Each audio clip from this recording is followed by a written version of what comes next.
ustedes a las terceras Jornadas Hacer México. Jornadas Hacer México es un programa animado por ciudadanos comprometidos que a través de provocaciones, reflexiones y discusiones construyen premisas para hacer de México un país de imaginario compartido, un país con visión, un país con sentido amplio. Esta es la segunda jornada, Modelo Educativo en Construcción. Jornada dedicada a analizar el modelo educativo y los retos que éste conlleva. Antes de iniciar nuestro plan, quisiera mostrarles el siguiente video. Terceras Jornadas Hacer México conjunta elementos para contribuir a este país, que tiene un porvenir que nos ocupa a todos a través de estos diálogos. Es una conversación con voces autorizadas, que hacen eco, que toman decisiones, que expanden ideas y mensajes y que animan el compromiso, inspiran trabajo y orientan reflexiones para pensar un país mejor habilitado para los retos presentes y futuros. Hacer México, sí, porque quienes cohabitamos en su territorio sentimos que el país no está ni concluido ni bien diseñado.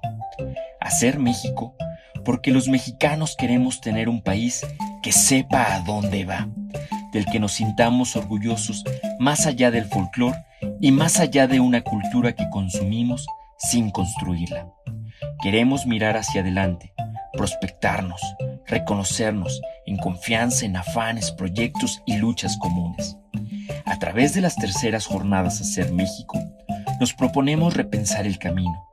Es tiempo de acercar actores y hacer que empresas, medios, gobiernos y ciudadanos se sensibilicen con las demandas añosas de los sectores más vulnerables y a su vez con las emergentes y resonantes exigencias de las clases medias más conectadas e involucradas.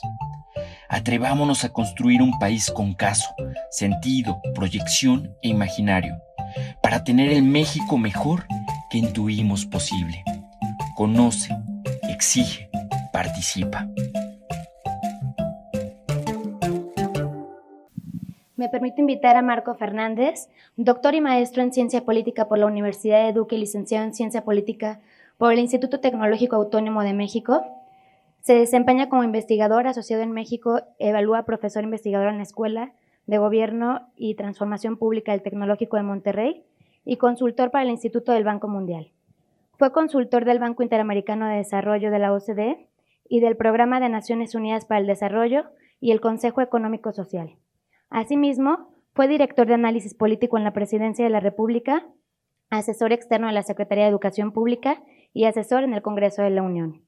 Y al doctor Gastón Melo, fundador del Instituto de la Mexicanidad, ingeniero social formado en el Instituto de Psicología Social y de Comunidades de la Universidad de Estrasburgo, periodista, productor, profesor en diversas universidades y planificador de proyectos como Espacio Vanguardia Latina, Vanguardia Latinoamericana, Colegio de la Globalización, Cumbre Tajín y el Foro Universal de las Culturas, entre otros. Ha producido ejercicios de vinculación estratégica entre estudiantes, políticos e industriales en 12 países de Europa, Norteamérica y Latinoamérica. Los invito a que nos den las palabras de bienvenida. Gracias por acompañarnos a esta conversación. Una conversación añosa. Hace más de 110 años, Justo Sierra le entregaba al presidente, aún en funciones, Díaz, su carta de renuncia, después de haber recorrido la educación nacional desde las más modestas posiciones hasta la más encumbrada. Pensando que esta reunión, que esta jornada sobre el tema educativo de alguna manera es el mayor referente de una reflexión sobre la construcción de este país, que hasta hace poco pensábamos que era un país joven, así decíamos, pero pues nos ha ganado el tiempo, nos ha ganado la vida, y ese país joven ha pasado a ser un país que ya no se cuece al primer hervor. Hemos pasado por todas las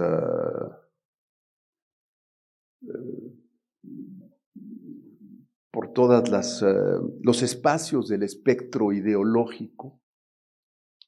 Y sin embargo, la agenda de educación no dista en nada de la agenda de educación que se planteaba hace 110 años.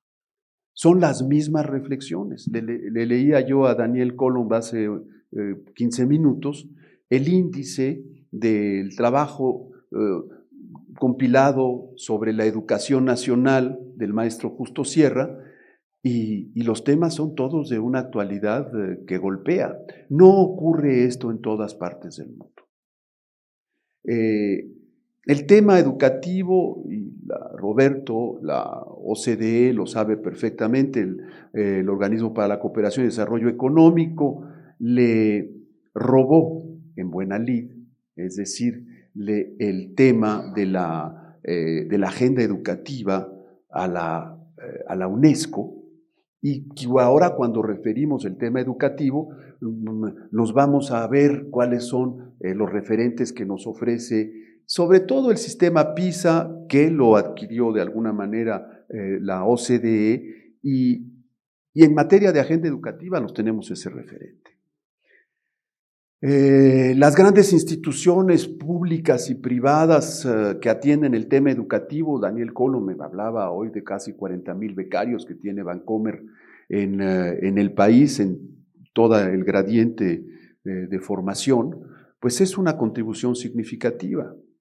Los problemas que tiene la Secretaría de Educación Pública, siempre amplios desde que se burocratizó. Lidia Camacho estudió el tema de la educación nacional con mucha emoción, me consta, hace cerca de 30 años, cuando iniciaba una reflexión sustantiva sobre el movimiento ateneísta, y que después fue, por supuesto, revisado y criticado por todo el mexicanismo, Luis Guzmán, Abreu Gómez, que fueron quienes destruyeron ese movimiento, y siempre a riesgo, distintos próceres, personas que van desde don Esteban Moctezuma hasta Justo Sierra, si abrimos ese espectro, se han empeñado en hacer alguna reflexión sustantiva que pueda contribuir a orientar al país a través de la educación nacional, porque si un problema es fundamental en la definición de un espacio de sentido, un país lo es precisamente la educación.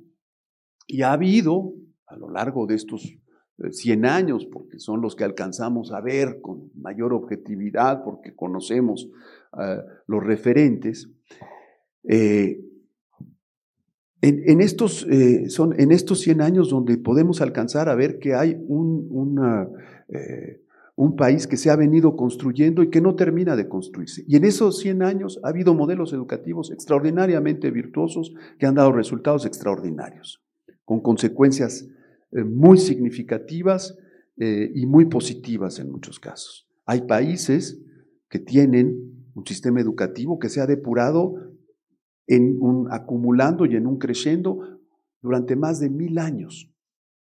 Es difícil que en otras épocas de la historia corta de la humanidad, cuando lo analizamos desde esta perspectiva milenaria, hayan tenido o construido un sistema educativo que tenga 1000 años. Es el caso de Inglaterra, por ejemplo. Ahora, venimos hoy a hacer una reflexión muy libre. Si todos ustedes conocen perfectamente sus materias, pero si tuviéramos la osadía de pensar al país desde la perspectiva educativa, ¿cómo cogemos a ese toro? ¿Cómo lo lidiamos? ¿Cómo pensamos la educación nacional? Claro que todos nosotros decimos y por bien nuestras tareas, pero son tareas puntuales, son tareas acotadas, son tareas limitadas. Pensar la educación nacional desde la perspectiva de la nación, de la perspectiva de la Presidencia de la República, de la Secretaría de Educación Pública y del Sindicato Nacional de Trabajadores de la Educación, desde las universidades que forman a profesionales en esta materia.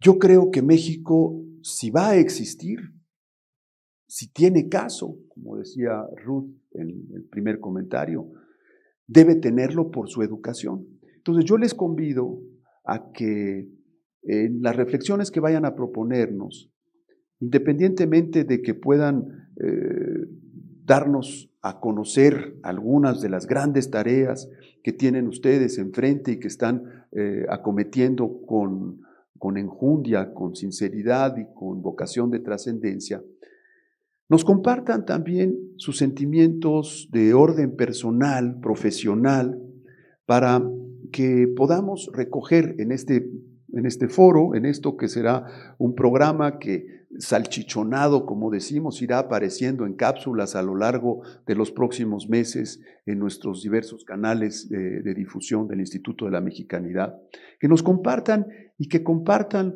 con algunos mexicanos que les escucharán y otras nacionalidades también, estas reflexiones que tienen un carácter personal y que son las que quizá más interesan.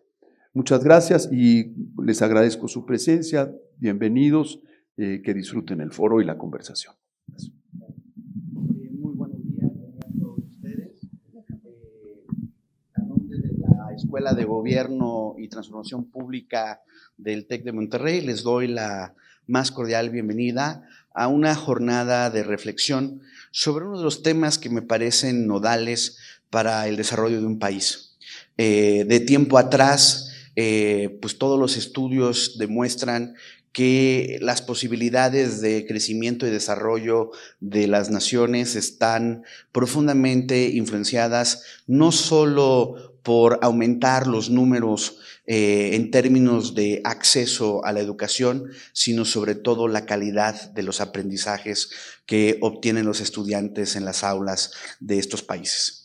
¿Por qué? Porque la educación tiene, entre tantos efectos positivos, un efecto en términos de la posibilidad de reducir las brechas sociales, de permitir la movilidad social, de incentivar la innovación, de fomentar políticas de ciudadanía, de ser una herramienta eficaz contra problemas sustantivos como la inseguridad, etcétera, etcétera. Ahí está toda la evidencia internacional al respecto. Y hemos tenido, ahorita vamos a platicarlo en la mesa, en los últimos 30 años, 5 intentos de reformas educativas en nuestro país. Y pues podemos hablar de los claroscuros, seguramente van a salir a relucir los claroscuros en donde las discusiones de hoy, de cara a la implementación de la nueva reforma educativa, no son muy distintas a las promesas que se hicieron en 1992 en términos de mejorar los aprendizajes, tener mayor equidad, ser una educación inclusiva y demás, y en donde pues vamos a ver si las políticas públicas que los distintos gobiernos han implementado son guiados por la evidencia para tratar de fortalecer los sistemas educativos, o muchas veces caen ante la tentación de la ocurrencia o la buena intención del gobierno en turno, pero con pocos resultados para hacer una realidad las promesas que cada una de las reformas educativas ha establecido en el pasado. Es por eso que en el TEC de Monterrey el tema educativo, por obvias razones, nos los hemos tomado muy en serio. Desde el año pasado comenzó un esfuerzo institucional para crear un instituto, un centro de investigación de política educativa, la Iniciativa de Educación con Equidad y Calidad, que me toca coordinar, y en donde tenemos destacados investigadores, está el maestro Hernández y demás, en donde estamos tratando precisamente de contribuir con la evidencia a la propuesta de políticas públicas para hacer una realidad y no solamente una promesa lo que se establece ahora en la política educativa. Entonces, bienvenidos a este espacio plural, que espero sea una conversación viva, probablemente habrá puntos de contraste y que bueno, así deben de ser en los espacios de la academia. Buenos días. Modelo educativo en construcción es el nombre de nuestra jornada de hoy. Hablar de educación en México es una constante confrontación entre los idealismos y realidades. Los resultados en datos duros son una alerta sobre la ineficiencia del sistema educativo. Durante décadas, se construyó un modelo con base en competencias y de acceso cuestionable. Los últimos años se ha impulsado la necesidad de una reforma educativa. Incluso, se aprobó y se echó para atrás apenas sucedió el cambio de gobierno. Antes de comenzar nuestro siguiente panel, los invito a escuchar y a pensar con este video. La educación toca y cambia la vida de las personas. De este tamaño es el reto. Pero como lo dice el maestro Sierra, la primera educación es mental y plural. Y al serlo, es acto integrador del sentido de un nosotros transformador, incluyente y generoso. Es la sustancia del conocimiento para la libertad. Hoy, la educación no es pareja.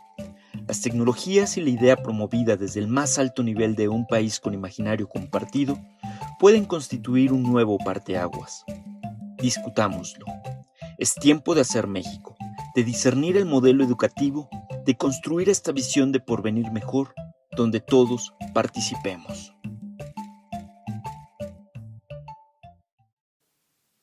Me permito presentar a Daniel Coulo-Merrasti, quien nos ayudará a moderar este panel.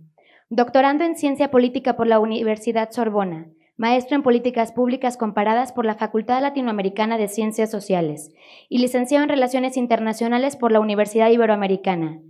Fungió como director de Evaluación y Control del Instituto Mexicano de la Juventud y ha trabajado en diversas organizaciones como la UNESCO, la OEI y la Embajada de Canadá en México. Igualmente, ha sido consultor en temas vinculados a las transformaciones sociales, la seguridad humana y ciudadana, y la elaboración de políticas públicas. Ha publicado sobre la cultura, la juventud y violencia, y actualmente es director de programas de desarrollo social de la Fundación BBVA México. Muchas gracias y feliz de estar por aquí. Cuando uno escucha los verbos de pensar, reflexionar y discutir, pues creo que es un lujo o un deporte que deberíamos de hacer mucho más. Así que Gastón, Bere, muchísimas gracias por la invitación. Antes que nada, pues voy a presentar con quién comparto el panel. He coincidido con algunas distinguidas personas en los últimos meses, pero déjenme decirles quiénes están por aquí y después, pues un gran festín intelectual de reflexión, lo que intentaré es sacarles reflexiones, frases, ideas, cuestionamientos que creo abundan en el contexto en el que estamos. Nos acompaña, y no seré grosero con el teléfono, pero bueno, siglo XXI digital, pues aquí tengo la información, no crean que estoy aquí contestando, chateando, ¿no? Ni revisando estadísticas. Bueno, pues a Marco ya lo han presentado, Gastón, pero nos acompaña hoy Lidia Camacho, quien es licenciada en Ciencias de la Comunicación por la Universidad de Anáhuac, maestra en Historia del Arte por la Universidad Nacional Autónoma de México y doctora en Ciencias Políticas y Sociales por la Facultad de Ciencias Políticas y Sociales de la UNAM. Con experiencia en diversos medios como Televisa y Radio Educación, fue vicepresidenta de la Asociación Internacional de Archivos Sonoros y Audiovisuales, participó en la creación de la Bienal Internacional de Radio y fue directora de esta misma, así como de la Asociación de Radiodifusoras y Televisoras Públicas de México. Además, dirigió el Festival Internacional Cervantino, padrísimo, yo varias veces fui ahí al Cervantino y formó parte de la creación de la Fonoteca Nacional. Actualmente es coordinadora general en PrendeMX y directora de televisión educativa, ambas de la Secretaría de Educación Pública. Bienvenida, Lidia. Nos acompaña también a mi izquierda Roberto Martínez Illescas, especialista en políticas públicas y competitividad, egresado del Colegio de México y maestro de la London School of Economics y de la Escuela John F. Kennedy de Gobierno de la Universidad de Harvard. Se ha desempeñado como director general de la oficina de la comisionada Adriana Labardini del Instituto Federal de Telecomunicaciones, así como asesor del subsecretario de Comunicaciones. Fue consultor de la Secretaría de la Función Pública, del PNUD, del Banco Mundial, USAID y el Foro Económico Mundial. Ha colaborado también en la Secretaría de Hacienda y Crédito Público y en la Cámara Nacional de la Industria Electrónica, de Telecomunicaciones y Tecnologías de la Información, y actualmente es director del Centro de la OCDE en México para América Latina. Bienvenido, muchas gracias. José Luis, licenciado en Periodismo y Comunicación Colectiva por la Universidad Nacional Autónoma de México, maestro en Derechos Humanos, Estado de Derecho y Democracia en Iberoamérica por la Universidad de Alcalá, con más de 35 años de servicio en la Administración Pública Local y Federal. Fungió como coordinador del Consejo Interinstitucional de Formación Cívica y Ética, creado por la Secretaría de Educación Pública. Ha publicado, entre otros, los siguientes libros: Educación, Formación Cívica y Ética, La Cartilla Ciudadana, El Voto, Herramienta de la Vida Democrática. Actualmente es asesor de la Subsecretaría de Educación Básica de la SEP, donde coordina los trabajos de formulación de la Política Nacional de Educación Inicial y de implementación de la Estrategia Nacional de Educación Inclusiva. Y pues a Marco ya lo presentaron. Como decidieron darme el micrófono a mí, pues seré así de informal, de polémico, espero sacarles muchas ideas y reflexiones. Y pues poniendo en contexto, decía el video, ¿a dónde vamos, México, no? Y yo quiero invitar diciendo, supongamos que sabemos a dónde vamos. No sé si sabemos a dónde vamos, pero supongamos que sabemos a dónde vamos, pues ¿qué educación necesitamos para ir ahí? ¿Qué educación? Y en el contexto en el que estamos, interesante también, donde tuvimos un gobierno pasado que nos dejó algunas reformas, un nuevo gobierno que las retoma. Y en este contexto de, pues, ¿qué educación necesitamos? Yo les planteo abrir el debate con Lidia y retomando un poco, pues yo estoy con el celular, estoy con lo digital, tenemos el video que si lo ponen, no lo ponen y nos invitan a la reflexión con lo creativo. No sé, Lidia, si nos quieres decir qué oportunidades juega la tecnología en este sistema educativo y en un país también como México, en donde no todos tienen acceso a lo digital y hay quien habla de una brecha digital. Pues en este contexto, ¿qué papel la tecnología nos ayuda, nos aleja? Muy buenos días a todas y todos ustedes. Antes que nada, agradecerle al doctor Melo la invitación para participar en este panel, agradecerle a mis compañeros, colegas que estamos aquí y, bueno, comienzas con un tema sumamente relevante, que es el tema tecnológico. Ya lo decía el doctor Melo en su introducción. Creo que las sociedades se han transformado, las tecnologías han venido a jugar un papel importantísimo y la innovación en este sentido ha sido fundamental, pero la educación en efecto se ha quedado en el pasado. Y yo creo que las tecnologías y hoy día el mundo digital y todo el entorno digital juega un papel relevante. Por eso a mí me gustaría mencionar que a diferencia de las reformas anteriores que hemos vivido, en esta reforma se incluye por primera vez un capítulo en la Ley General de Educación, el capítulo 11, con 3 artículos, 84, 85, 86, destinados a destacar la importancia de las tecnologías de información, comunicación, conocimiento y aprendizajes digitales, conscientes de que efectivamente las tecnologías juegan un papel fundamental en la educación. Es verdad que el sistema educativo nacional en nuestro país es realmente inabarcable. Somos pocos los países que tenemos, pues por solo decirlo en básica, 25 millones de alumnos, 250,000 escuelas a lo largo y ancho de todo el país, nada más por mencionar básica. De tal suerte que los modelos tecnológicos resultan poco escalables en esa medida, porque todavía la tecnología es costosa. Sin embargo, en esta ley general se mandata precisamente la creación de una agenda digital educativa, que si todos ustedes me dejan sus correos electrónicos, con mucho gusto les hago llegar ya la versión digital de la agenda digital educativa. que es un instrumento de política a corto, mediano y largo plazo de lo que tendría que estar pensando la Secretaría de Educación Pública en este ámbito. Y aquí voy a mencionar muy brevemente, para darle la palabra a los demás compañeros y seguir en el diálogo, se detallan específicamente 5 ejes estratégicos en materia de educación digital. El primero, por supuesto, que consideramos que es el más importante, que es la formación al magisterio y a los normalistas. Si no tenemos maestros capacitados en habilidades y saberes digitales, no va a haber cambio alguno en el país. Porque si al maestro le da preocupación, se siente apenado de que al abrir la computadora no vaya a funcionar, pues realmente no va a prosperar que en este sentido podamos avanzar. De ahí que la importancia en la capacitación al magisterio es primordial, y ahora que se van a cambiar los planes y programas de estudio, también en las normales, estamos muy pendientes de incluir todo el tema de competencias y habilidades digitales. Por otra parte, es el hecho de crear una cultura digital en todo el sistema educativo nacional.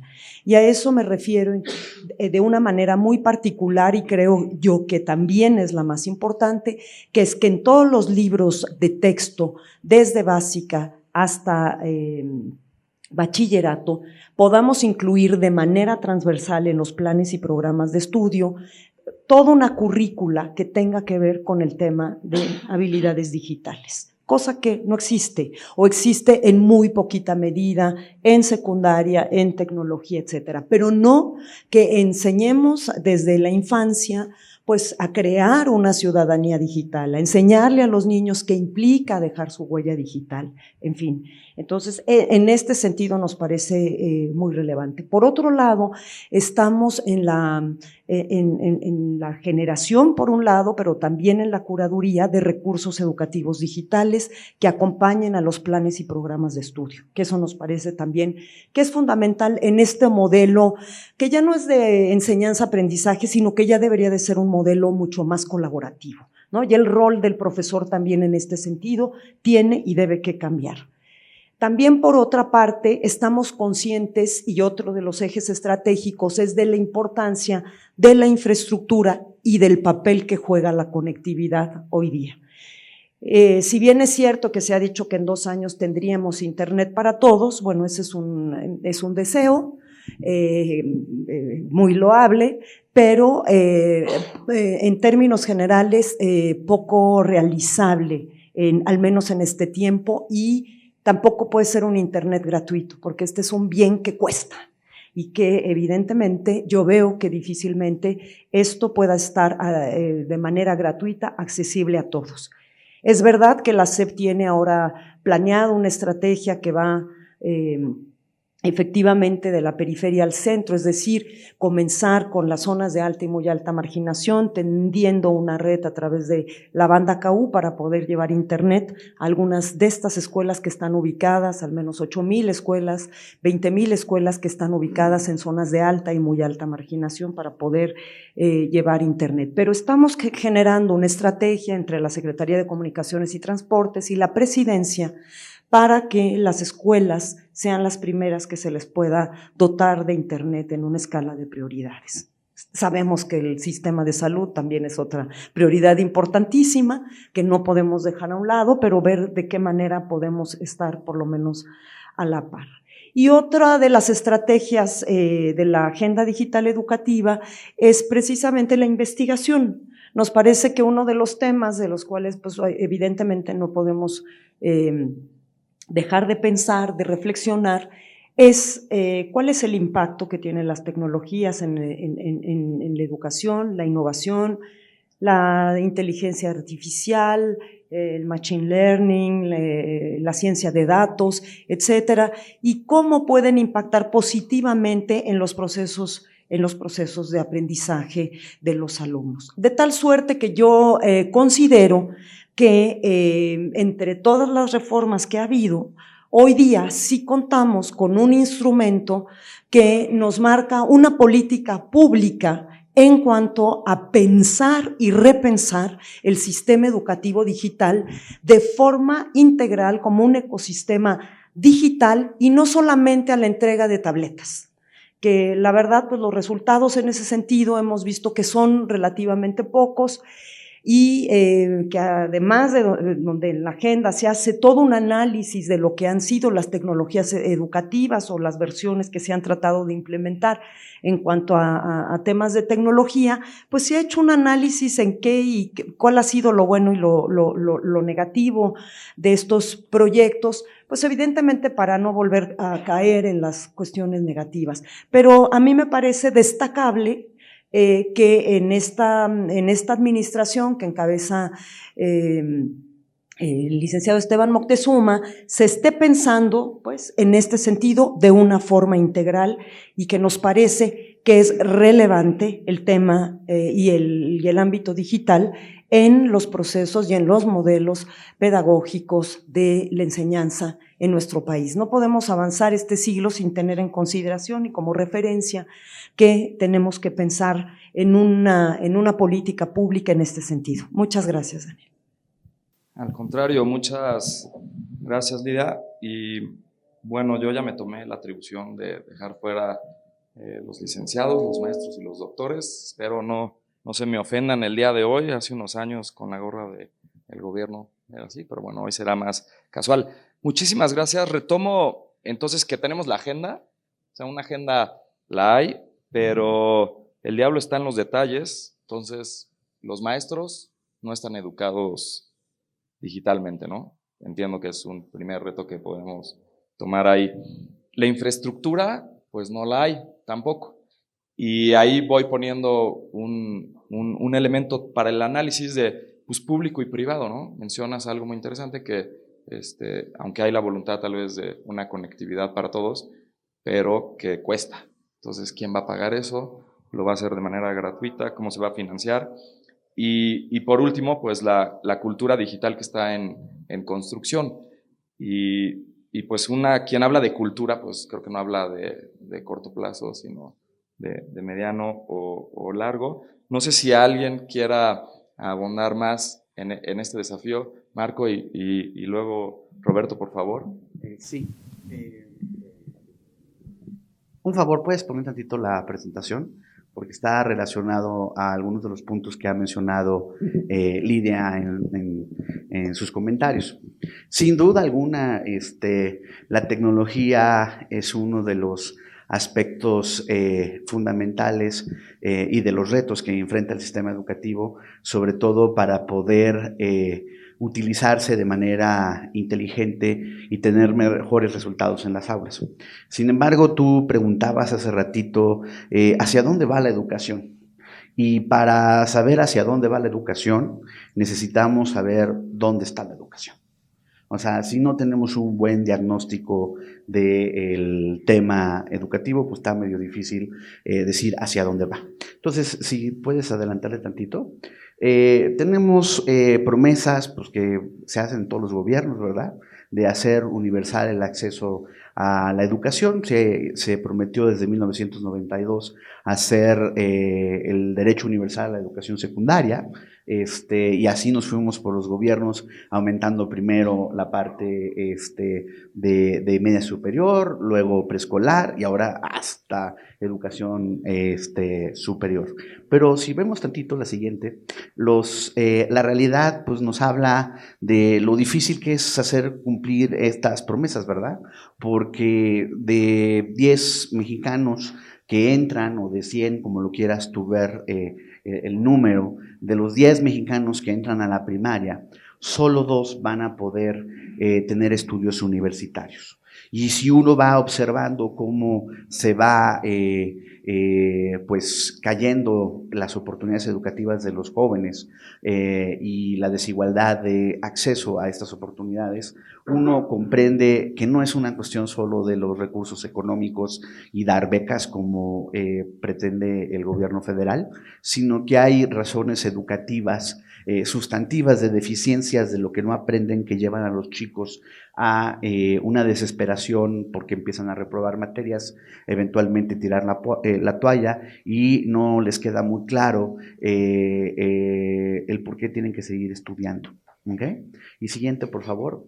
Y entonces aquí está relacionado a lo que decía Lidia, porque el país, cuando uno ve cómo ha aumentado la cobertura, el gobierno anterior, con todas las críticas que le hice en su momento a varios de los aspectos de la reforma educativa, trató de hacer un esfuerzo para aumentar las oportunidades en educación media superior y lo hizo precisamente utilizando la tecnología. Y sorprende que este gobierno, que nos dice que tiene una estrategia digital, le da chicharrón presupuestal de más del 50% a los recursos para prepa en línea, pero al mismo tiempo le promete a los jóvenes que a través de las becas van a poder seguir estudiando.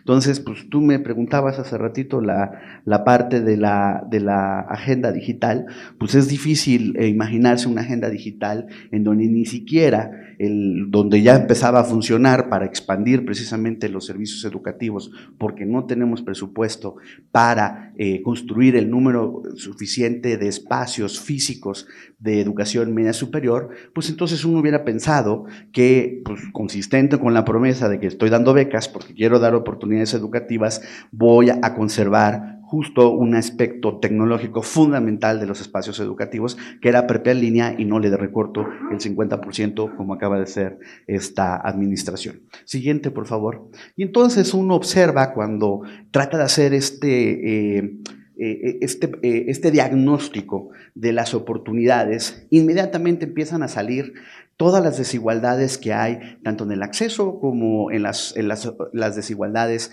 en los aprendizajes entre los jóvenes. Y aquí sí el código postal donde uno nace lamentablemente influye e influye bastante.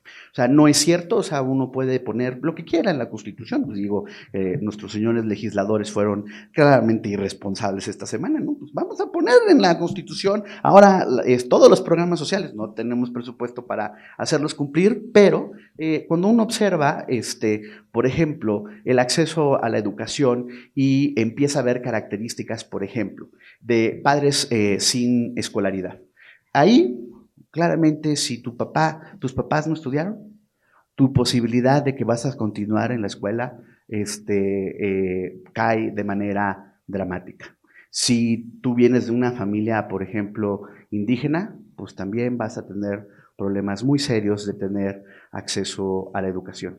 Incluso en el caso, por ejemplo, de aquellos que viven en zonas de alta marginación o comunidades rurales, pues la cosa pinta feo y muy feo. Si además, siguiente por favor, le agregamos que esta por cuestiones de tiempo voy a saltar a la siguiente por favor. Si además a esto le agregamos el tema del aprendizaje, pues entonces sí nos tenemos que preocupar como país seriamente. Hace un mes, más o menos, tuvimos en este mismo espacio una reflexión colectiva de exfuncionarios públicos, especialistas y demás, porque pues participamos en PISA, los compañeros de la OECD presentaron en noviembre los resultados, y ya pasaron, ¿cuántos años? ¿20 años? Y prácticamente no nos hemos movido en los resultados dramáticos de aprendizajes de matemáticas. La mayor parte de nuestros chicos no comprenden lo que leen. Y entonces esto sí es un problema serio, porque por un lado, además de los problemas de cobertura, la cobertura que tenemos no garantiza el aprendizaje. Es decir, no todos pueden acceder a la escuela y quienes están en la escuela no están aprendiendo.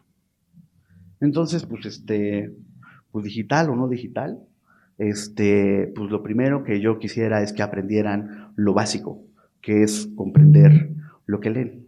A eso, si tú le sumas otra vez el tema de la desigualdad, al siguiente, por favor. Aquí otra vez se observa el drama de la desigualdad, colegas. ¿Hay un problema generalizado de calidad educativa? Sí, pero más acentuado para aquellos con menos oportunidades, porque ya sea sus papás no tienen escolaridad, acuden a escuelas o provienen de escuelas en zonas rurales, etcétera, etcétera. Entonces, Al principio, cuando daba la bienvenida a la plática, decía que una de las expectativas es que la educación sirviera como la política por excelencia para atender el problema de desigualdad y generar movilidad social. Pero en nuestro país eso es solamente promesa y no una realidad, porque aquí la educación no ha servido, lamentablemente, para atemperar esas desigualdades, para poder mejorar la posibilidad de movilidad social. Siguiente, por favor. Y aquí sí uno, pues puede uno, los que van aumentando en su sistema, en sus oportunidades en el sistema educativo, aprenden más, pero siguen persistiendo las desigualdades. O sea, el sistema educativo en ningún momento acota las brechas dependiendo el tipo de plantel en el que tú vengas. Entonces, vendrá más oportunidades para complementar la ronda de participaciones. Pero yo confío y así como soy muy crítico, me pongo las manos y trato junto con mis colegas de ayudar a la autoridad. Hemos estado dándole lata, mucha lata, al señor secretario y a otros destacados funcionarios del gobierno federal y de algunos estados, porque no se vale solo criticar. El país enfrenta en materia educativa un desafío enorme. Necesitamos empezar a hacer análisis, utilizar la evidencia para tratar de acercarle a las autoridades elementos para tomar mejores decisiones. Habiendo estado en esa secretaría, uno sabe que la dinámica del bomberazo y la urgencia de lo inmediato, particularmente las urgencias de las disputas laborales del sistema educativo, comen el tiempo de los funcionarios públicos y poco hay para la reflexión de poder entonces empezar a pensar con más calma, ¿no? O sea, va a venir la reflexión del denominado la nueva escuela mexicana, ¿no? Que luego no me queda qué tan nueva es, pero bueno,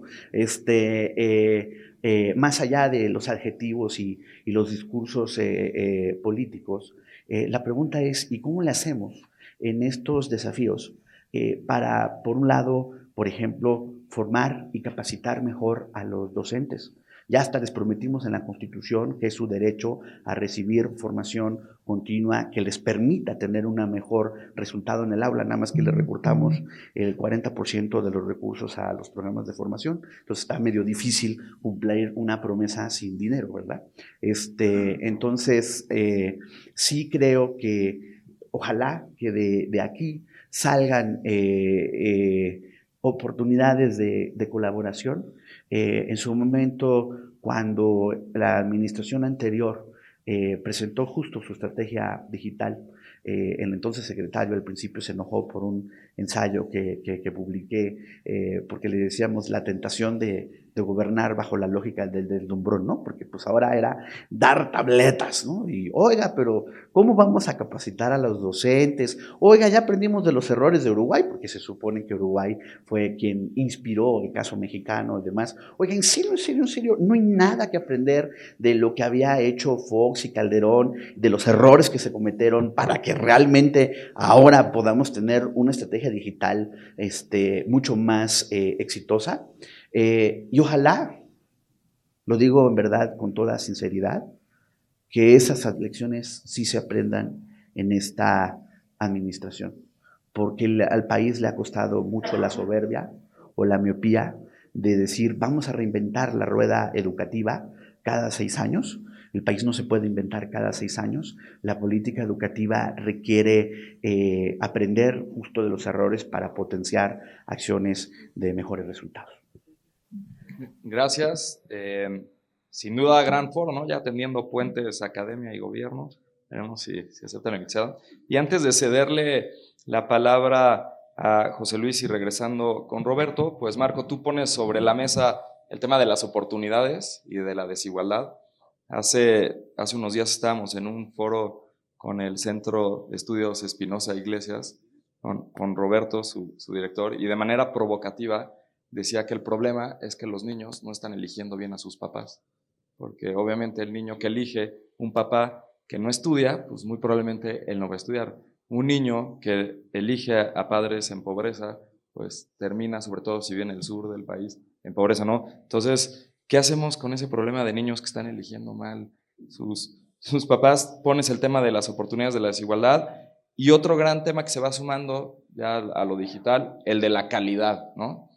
También mencionas por ahí, pues calidad, ¿no? ¿Cómo se están educando? Entonces, antes de pasar la palabra a José Luis, no sé, Roberto, si nos puedes decir, ante estos retos, ¿cómo se ve desde lo internacional? ¿Cómo ve la OCDE a México? ¿Qué urgencias? Si hubiera, yo sé que hay muchos temas, pero si hubiera que ir atacando uno por uno, ¿hay que priorizar? ¿No hay que priorizar? ¿Cuál es el gran reto? ¿Cómo nos ven como país? Muy bien, pues Daniel, muchas gracias Gastón. Es una magnífica oportunidad la de hoy para compartir reflexiones y bueno, pues efectivamente la OCDE ya desde 2 décadas ha dado resultados, bueno, ha puesto el reflector sobre el desempeño educativo en México a partir de un instrumento ya bastante validado, ya lo conocen, todos hemos escuchado sobre la prueba PISA, que además ha tenido un éxito muy real en términos globales, porque ahora pues saben ustedes que no solo los países miembros de la OCDE aplican esta prueba, sino que se ha vuelto ya pues un instrumento adoptado por el doble de su membresía, o sea, entonces estamos hablando de más de 70 países ya que aplican la prueba PISA, y el objetivo de la prueba PISA no es necesariamente el de hacer un benchmark así a rajatabla respecto de si un país está pues por detrás de la media de la OCDE en sus 3 pilares: comprensión de lectura, la prueba PISA, comprensión de lectura, comprensión matemática, razonamiento científico, que son los 3 grandes parámetros de la prueba PISA. Se trata de ir hacia el detalle y bajar en granularidad acerca de cuál es la dinámica, ¿no? En ese sentido dinámico de vamos a decir, esa radiografía que queremos que se vuelva tomografía y resonancia magnética sobre los determinantes del desempeño educativo, ¿no? En estos 3 pilares.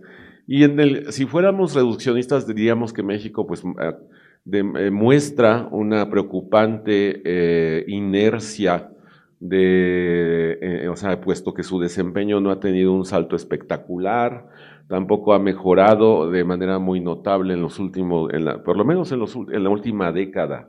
O sea, por ejemplo, tomando el desempeño lector como uno de los 3 parámetros, o sea, hubo en estos últimos años, bueno, en los 20 años que México ha participado en la prueba PISA, se vio que aumentaba, ¿no? Mejoraba ligeramente el desempeño lector y de repente en la última década se ha vuelto así plano. Entonces no ha habido una mejora real, ¿no? en ese parámetro, habida cuenta de que de acuerdo con nuestros análisis, si mejorase el desempeño lector en el caso de México de manera sostenida, en una mejora, digamos, no nos podemos hablar de la mejora porcentual para los próximos 20 años, pero sí estimamos que si hubiera una mejora significativa, el potencial económico que eso tendría para la economía mexicana sería México podría quintuplicar su PIB, su tasa de crecimiento, teniendo una mejora significativa en desempeño lector. Ya no hablemos del tema del desempeño matemático o de razonamiento científico. Y entonces ahí hay una cuestión muy importante en términos de cuál es el retorno esperable de una mejora cualitativa en este aspecto de la prueba PISA, el desempeño lector. Luego, otra cosa que rescatábamos como importante en la última edición de la prueba PISA, la que efectivamente dimos a conocer en el mes de diciembre pasado, comparando a México con países de desarrollo similar en América Latina, vemos que países como Perú y Colombia, que venían pues de un nivel menor de desempeño en la prueba PISA del que el de México, pues se le han emparejado. Y entonces traen un vector, Perú y Colombia, que de seguir las cosas así, pues nos van a rebasar. Van a tener un mejor desempeño, al menos en la prueba PISA, y esa es la tendencia, ¿no? Sabíamos que Uruguay y que Chile ya estaban por encima de de los resultados para México, pero entonces en tendencia México está ahorita como que estancado. Y entonces yo rescato esta reflexión sobre la importancia, que eso es algo que también mide los últimos resultados de la prueba PISA, la importancia cardinal que tiene el trabajo con los docentes. Y no solamente el trabajo con los docentes para que enseñen mejor matemáticas o enseñen mejor o con más entusiasmo la ciencia, sino para que los docentes tengan mayor autonomía de gestión en el proceso pedagógico, para que los docentes tengan mayores espacios para impartir una pedagogía que no sea solamente aquella basada en la acumulación de conocimientos y de datos, sino en el desarrollo de competencias metacognitivas en los estudiantes que ahora se han vuelto fundamentales y tenemos mucha evidencia que lo demuestra. La capacidad de los estudiantes de trabajar en equipo, la capacidad de los estudiantes de pensar más que en demostrar que aprendieron o memorizaron, que demuestren que pueden gestionar proyectos con otros compañeros de la escuela.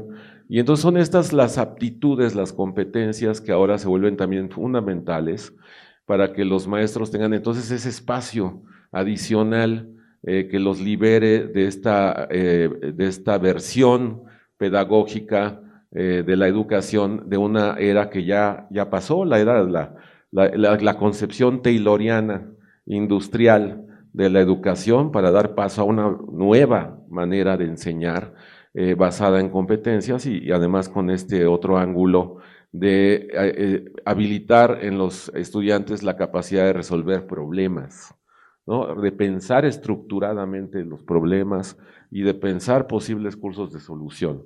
Entonces, sobre México, mapeamos cosas nuevas en la última prueba PISA. Por ejemplo, actitudes frente al aprendizaje. Y entonces se ve una cosa muy interesante. Primero es que los estudiantes mexicanos tienen, lo medimos ahí en la prueba PISA, tienen, y podría poner una gráfica así, pero bueno, en resumen, tienen menor autoestima, creen menos en su capacidad de aprender o de obtener mejores resultados académicos que los estudiantes brasileños. Entonces, en la prueba PISA Brasil sale relativamente cerca de México, un poco por debajo de México, en la prueba PISA en los resultados generales y en sus 3 pilares también. Y no obstante, los estudiantes en Brasil piensan que si le echan muchas ganas, que si trabajan de manera disciplinada, creen que van a mejorar sus resultados. Y en el caso de los estudiantes mexicanos no es así. Los estudiantes mexicanos no creen en ese mismo optimismo sobre la capacidad de mejorar en el tiempo. Si le echo ganas voy a salir mejor, y en México es, bueno, creo que podría quizá, ¿no?, salir mejor. Entonces es una parte interesante. Y luego la otra parte interesante sobre actitudes, en el caso de Brasil versus México, es que en Brasil los estudiantes son hipercompetitivos, de verdad, son como velociraptors, ¿no?, en el sentido de que ellos tienen este código muy individualista de desempeño académico, no son muy buenos para trabajar en equipo, en colaborar en equipo, y creen que ellos solos y sin ayuda de nadie van a poder mejorar su desempeño, mientras que en México se encuentra en la mitad de la distribución de los países como un país donde los estudiantes pues no son tan individualistas y sí son más proclives, están más dispuestos a trabajar con sus compañeros de clase. Entonces esto se vuelve interesante porque entonces habrá que monitorear de aquí a los próximos 6 años, 10 años, qué pasa con vamos a decir, este resultado comparado de acuerdo con estas actitudes frente a la experiencia de aprender desde el ángulo de la competitividad o individualismo versus el otro aspecto que es el de la autoestima, ¿no?, y el entusiasmo por aprender. Entonces son cosas que se vuelven muy importantes porque inciden también en el trabajo que hemos resaltado sobre el valor estratégico que tiene el desarrollo de la actividad docente. Y entonces ahí hablando del desarrollo de la actividad docente, también la última prueba PISA rescata que los docentes en México consideran, cuando se les pregunta en la prueba PISA a los maestros, en los países a los maestros, si la docencia ha sido su primera opción de carrera, en el caso de México está en el tercio final de la distribución, en donde no es como su primera opción de carrera la de la docencia, ¿no? Entonces habla también de cómo también se autovaloran o se valora a la profesión docente como opción terminal de desarrollo profesional.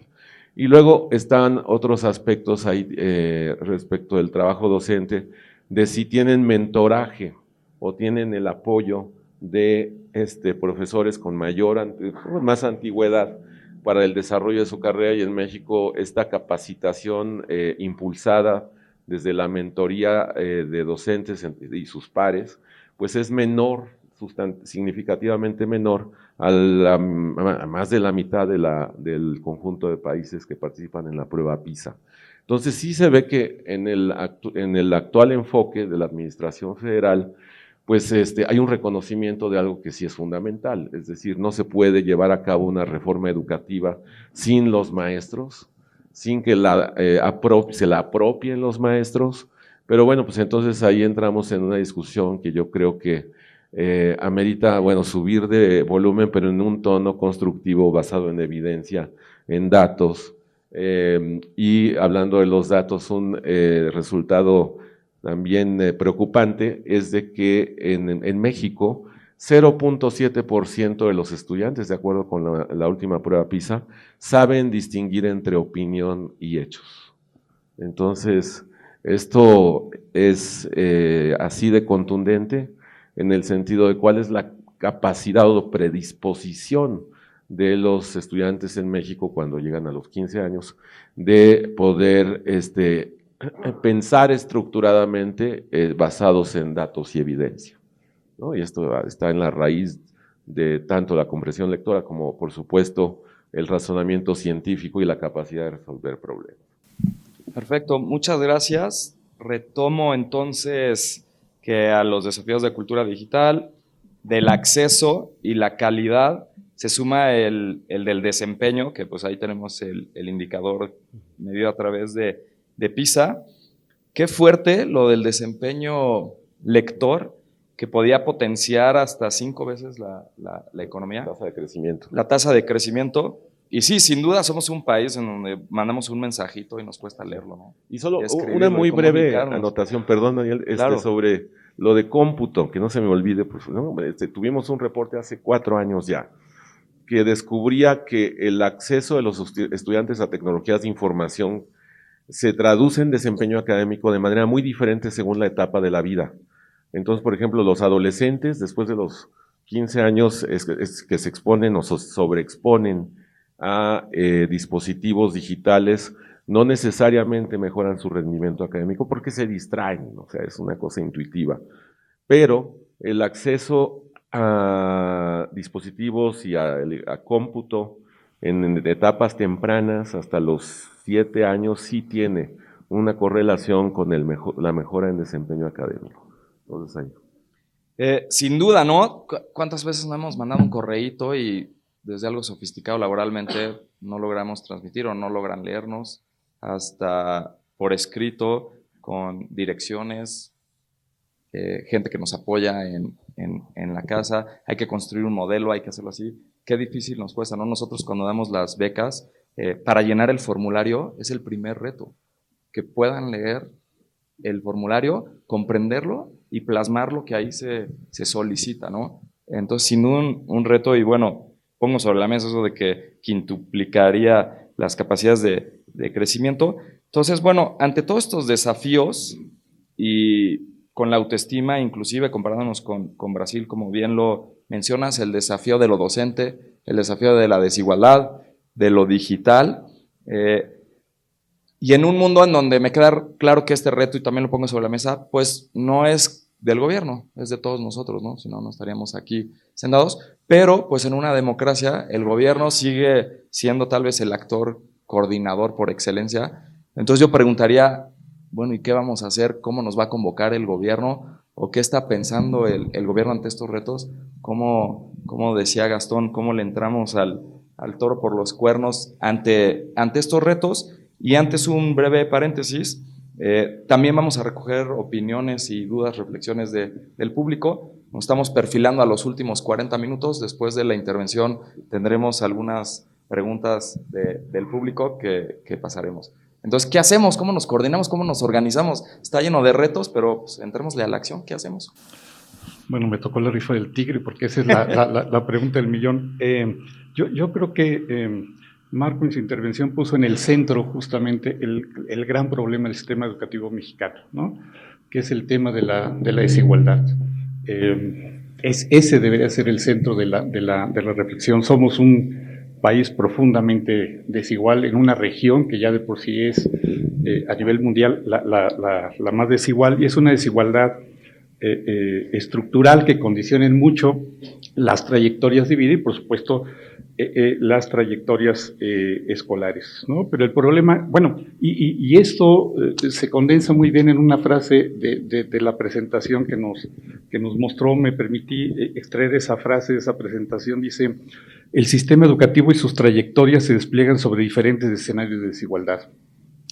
El tema es que no solamente es la desigualdad social de origen, esta desigualdad estructural, sino es lo que le añade el sistema educativo y la escuela, ¿no? Es decir, el sistema educativo, en lugar de tener un efecto igualador, ¿no? Y de compensación de las desventajas de origen, está estructurado y funciona de tal manera, ¿no?, que ha terminado, ¿no?, por lo menos manteniendo, si no es que ahondando esas desigualdades. Ya lo estaban el propio Marco y Roberto. Por ejemplo, eso se observa claramente en los resultados de las pruebas nacionales e internacionales de logro educativo, tanto de Planea como de PISA.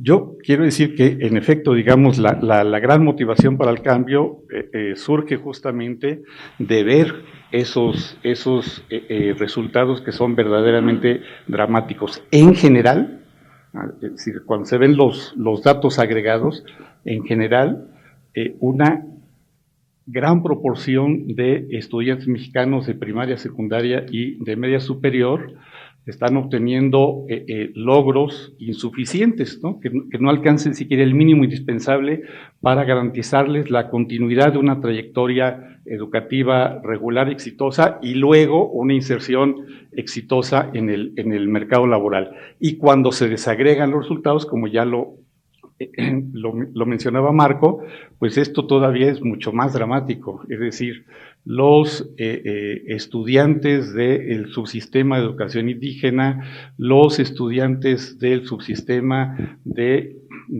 las escuelas comunitarias de CONAFE, sistemáticamente obtienen resultados muy inferiores al conjunto de los evaluados, ¿no?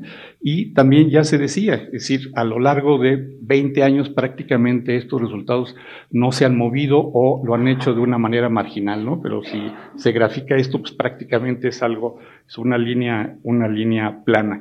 Y esto, en el contexto de reformas educativas. Me parece que fue también el propio Marco el que decía que había habido en los últimos años 5 reformas educativas, algunas de las cuales no solamente han sido reformas curriculares, sino han tenido una ambición mayor, y ese número de reformas ya nos debería, digamos, como de alarmar. Quiere decir que prácticamente administración que llega, ¿no?, tiene su propia reforma, la cual promete y se ve a sí misma como la verdaderamente nueva, es decir, aquella que de fondo va a solucionar estos problemas y nos va a catapultar, digamos, a la élite de los países que tienen estudiantes con los mayores logros. La pregunta es, digamos, y ahí se tendría que hacer un diagnóstico muy puntual de en qué han consistido las anteriores reformas, dónde han puesto el acento y en qué han fallado, ¿no? Porque de fondo no ha cambiado nada sustantivo. Entonces, ¿qué cambiamos? ¿Cuáles son los factores detonantes de lo que podría ser el nuevo modelo educativo. Y aquí, digamos, una tentación siempre muy, muy fuerte es ver, digamos, hacia las experiencias de otros países. Por ejemplo, hablando de PISA, pues uno suele ver aquellos países que en el mediano o incluso en periodos mucho más cortos mejoraron sustancialmente sus resultados, ¿no? Y entonces uno mira el caso de Polonia, Portugal, más recientemente Perú y siempre Finlandia, ¿no? Bueno, también Vietnam. Ciertamente me parece que no es un ejercicio ocioso. Yo creo que es importante siempre y cuando no se quieren importar experiencias artificialmente y sin tomar en cuenta las diferencias de contextos políticos, sociales, culturales, económicos, etcétera, etcétera. Pero me parece que es un ejercicio interesante. Más interesante sería quizá no solamente observar en estas experiencias de otros países las políticas puntuales que tuvieron o que han tenido éxito, sino lo que subyace a esas políticas. Y voy a ejemplificar esto con el caso de Finlandia para luego tratar de contestar correctamente y entrar al tema de la nueva escuela mexicana. Cito el caso de Finlandia, y es una temeridad porque solo lo conozco someramente, pero lo que quiero decir es que, por ejemplo, de la política educativa de Finlandia, se pueden admirar varias cosas. Por ejemplo, su énfasis en el tema de los docentes, la autonomía que les otorga, la confianza que les da sin someterlos a evaluaciones permanentes, en general la relativa despreocupación por el tema del monitoreo y la evaluación, la gran autonomía de que gozan sus escuelas, etcétera, etcétera, ¿no? Pero hay tres aspectos que están detrás de estas políticas específicas en las que desde mi punto de vista radican las lecciones que podrían ser más interesantes para México. Y las voy a decir resumidamente, son, primero, política educativa como política de Estado. En algún momento de la historia de Finlandia, ya hace probablemente unos 40 años, los partidos políticos lograron, digamos, establecer un acuerdo, ¿no?, para hacer de la política educativa una política de Estado, ¿no?, con una proyección, digamos, de largo plazo. Segundo, política basada en evidencia, ¿no? Me parece fundamental, no en intuiciones, en buenos deseos, ¿no?, en corazonadas, sino política basada en evidencia. Crearon un consejo técnico donde había especialistas, había expertos, había técnicos, había conocedores, ¿no?, y se les otorgó la confianza para tener, digamos, un plan de largo plazo. Y el tercer aspecto, ¿no?, ya en lo que es la sustancia de la política educativa, fue esta apuesta por la equidad con calidad. Es decir, lo que se plantearon en algún momento en Finlandia fue, vamos a hacer escuelas que garanticen la misma calidad educativa sin importar dónde estén esas escuelas y a qué tipo de población atiendan. Eso me parece que es, digamos, como la gran lección que deberíamos de tomar y el punto que realmente puede garantizar el igual derecho de todos a una educación de calidad y aprendizajes sustantivos. Y eso me permite entrar, digamos, a el tema, digamos, de la nueva escuela mexicana, ¿no? Es decir, la nueva escuela mexicana, digamos, es como la expresión que condensa la vocación de cambio, ¿no? Ese es el tema. Yo sé, y lo decía Marco, que los contornos de la nueva escuela mexicana son difusos, quizá porque sigue faltando un documento en donde claramente se perfile qué es la nueva escuela mexicana y cómo lo va a hacer. Ese documento aún no está, digamos, hay enunciados, en fin, interesantes. Yo lo primero que diría acerca de la nueva escuela mexicana, y puede resultar provocador, es que no todo es nuevo, no todo es nuevo en la nueva escuela mexicana. Y eso no necesariamente es negativo, ¿no? Al contrario, es decir, me parece que si bien debe haber puntos de cambio, puntos de ruptura, se debe recoger también lo mejor de la tradición de la escuela. Yo creo que la nueva escuela mexicana lo que cambian son algunos de los énfasis y se resignifican algunos conceptos, pero se sigue hablando de equidad, como se venía hablando desde mucho tiempo atrás, se sigue hablando de calidad, etcétera, etcétera, ¿no? Si hay algún principio que quiere ser distintivo es el énfasis en el tema de la equidad, ¿no? Condensada en esta expresión o en este principio de que nadie quede fuera y que nadie quede atrás. Un principio que está en el Plan Nacional de Desarrollo 1924 y que está retomado, digamos, como de este lenguaje de las Naciones Unidas, aparece en varios documentos de las agencias de Naciones Unidas, particularmente de UNESCO. Y se trata de un principio que me parece que liga esta voluntad de cambio con un propósito de equidad, de justicia y de inclusión. En la Subsecretaría de Educación Básica en específico se han identificado 8 componentes o rasgos característicos de la nueva escuela mexicana, ¿no? Simplemente los menciono muy rápido. Bueno, aquí está la presentación. Si pasamos a la siguiente lámina, Pero un pequeño, antes de pasar a los 8, vamos a hacer un cambio de sillas. Lidia, muchísimas gracias. La agenda se impone, lo entendemos. Claro que sí, los regalos se entregan 20 minutos después, pero yo voy a guardar tu regalo de participación. Perdón, adelante. No. En la siguiente, bueno, estos son, no, la anterior.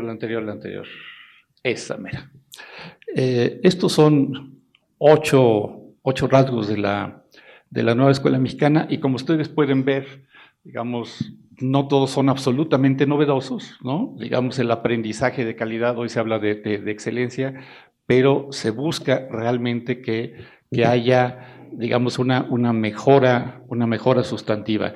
Obviamente, un rasgo más distintivo respecto del pasado inmediato tiene que ver con la revalorización del magisterio y con un nuevo pacto, digamos, con los maestros que pasa, digamos, por la eliminación de las evaluaciones como se concebían en la administración estatal. Se sigue reivindicando, y me parece perfecto esto, la rectoría del Estado. Hay un énfasis que tiene que ver incluso, digamos, con el titular del Ejecutivo Federal, digamos, esta formación y preocupación por la historia, y entonces hay un énfasis en el fortalecimiento de la enseñanza de esta materia.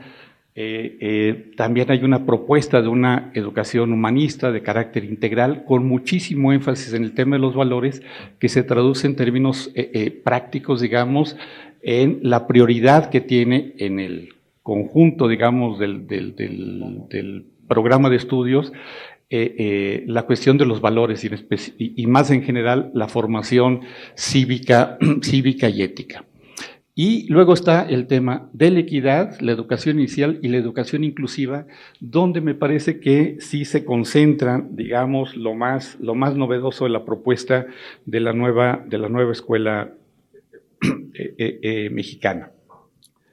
Me parece que entonces de estos 8 componentes, podrían ser más, digamos, pero de estos 8 componentes, claramente los 3 últimos son los que tienen el potencial de ser, digamos, los verdaderos distintivos de la nueva política educativa. Y subrayo lo del carácter potencial, porque esto dependerá por lo menos de 3 factores, ¿no? Es decir, primero, realmente la voluntad política, digamos, de convertirlos en los ejes de esa nueva política. En segundo lugar, dependerá de los recursos que se le pongan, recursos presupuestales, pero no solo presupuestales, materiales, humanos, a la implementación de estos 3 componentes, ¿no?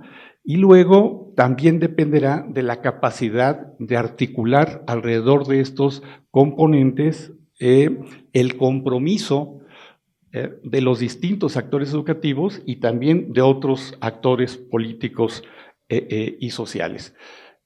Si estas 3 condiciones se cumplen, me parece que estos 3 componentes realmente tienen el potencial de marcar una diferencia importante.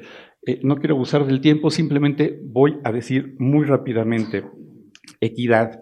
Equidad quiere decir darle prioridad a los sectores más vulnerables. Esto no es ninguna novedad, pero me parece que sí se tiene que hacer mediante esquemas distintos.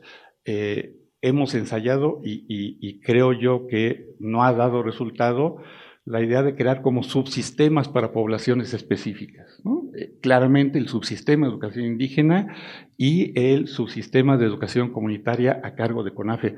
A mí me parece, dicho sea de paso, heroico lo que hace el personal tanto de CONAFE como de educación indígena, pero el diseño me parece que está mal concebido, es de carácter remedial, de carácter compensatorio, y los resultados están a la vista en las pruebas de logro educativo a las que nos referíamos al principio. Son las que peores resultados obtienen, y no por otra cosa, digamos, sino por el hecho de que en el fondo es una educación pobre para pobres. Eso es lo que así, es decir, tienen la peor infraestructura, CONAFE no tiene propiamente docentes, ¿no? Sino tiene estos líderes de educación comunitaria, insisto, que hacen un trabajo verdaderamente heroico, pero que reciben una formación al vapor, digo, las cosas hay que decirlas. Entonces, yo sí creo que ahí se tiene que cambiar decisivamente el enfoque. En las preguntas que aparecían, digamos, que me iban a hacer, me decían si en este cambio educativo que se ve no solamente como necesario, sino como urgente, la prioridad debería estar, por ejemplo, en la educación superior, o técnica y superior, o bien en la educación primaria y secundaria. Desde mi punto de vista muy personal, atendiendo la invitación a que también dijéramos desde lo más íntimo y personal cómo vemos el asunto, a mí me parece que la apuesta debería estar no en primaria, no en secundaria, tampoco en superior, sino en educación inicial. Tenemos el fundamento constitucional, hay una reforma al tercero constitucional en donde se incorpora la educación inicial como un derecho de la niñez y se obliga al Estado a garantizar la provisión de educación inicial a todos los niños y niñas menores de 3 años. Está, digamos, luego en los artículos 39 y 40 de la Ley General de Educación, o sea que el fundamento lo tenemos, la evidencia es abrumadora, lo que nos dice la economía, lo que nos dice la neurociencia es categórico, es probablemente la principal ventana de oportunidad para sentar las bases de los aprendizajes a lo largo de la vida, ¿no? Y en general de un desarrollo cognitivo, socioemocional sano que se va a reflejar en la vida futura de estas niñas y niños. Y luego está la educación inclusiva. Ajá. Siempre que se habla de inclusión se le tiende a reducir, igual que cuando se habla de interculturalidad se tiende a reducir y a pensar en educación para pueblos indígenas, y educación inclusiva se tiende a pensar en educación para niños y niñas con discapacidad. No, me parece que la educación inclusiva, en el enfoque que ha propuesto UNESCO, debe ser concebida, digamos, como un sistema educativo y como una escuela capaz de acoger a todas las expresiones de la diversidad y garantizarles a todas esas expresiones de la diversidad un mismo nivel de calidad educativa. Si asumimos así la educación inclusiva, y hay una estrategia nacional de educación inclusiva producto de la reforma al tercero constitucional, creo que entonces empezaremos a ver cambios sustantivos. Si lo concebimos de manera reduccionista, si no hacemos lo que tenemos que hacer y si no le ponemos dinero a esto, pues evidentemente lo que vamos a tener es una reforma más. Muchas gracias.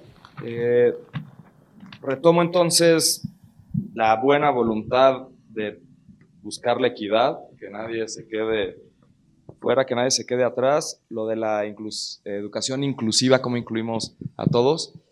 Si les parece, le voy a dar 2 minutitos a Marco para que nos ponga unas cifras. Y mientras tanto, tenemos el público para que se vayan preparando a Iker y a Max. Después de estas cifras rápidas, pasamos para abrir un poco el solo y que los 25 minutos, ¿no?, que nos quedan más o menos, 25, podamos reflexionar. Muy brevemente, si pudieras poner la presentación, por favor. Siempre cuando seas funcionario público, es bien difícil cuando viene a uno de este tipo de foros porque le toca la más fea, ¿no? O sea, en términos de defender pues todo lo que se pueda defender, eso lo entiendo perfectamente. Y las cifras que voy a poner no es querer agarrar como piñata a la nueva reforma educativa, pero justo tiene que estar relacionado con lo último que decía José Luis. Pues para poder hacer una realidad las promesas, pues de entrada hay que ponerle lana. Y mira, si te puedes ir tantito hasta adelante, más, yo te digo cuándo parar. Nada más quiero enseñarles unas cifras que pues sí. Perdón, ahí. A ver. La reforma educativa anterior solo destinó 10% de sus recursos a programas enfocados al tema de la desigualdad. Como nunca, me decía el entonces secretario Nuño, se había invertido en formación docente, nada más que se les olvidó los ejercicios y el recorte sustantivo que hubo en su momento para esta parte. A las escuelas de tiempo completo, que las evaluaciones han demostrado que mejoran los aprendizajes de los chicos, particularmente de los más necesitados.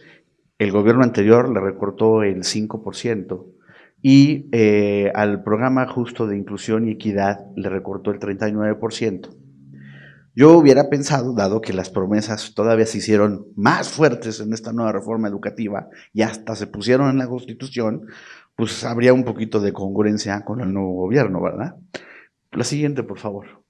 Entonces, pues vean cómo si tenemos las condiciones presupuestales para hacer una realidad la denominada nueva escuela mexicana en los ejes que José Luis nos acaba de mencionar.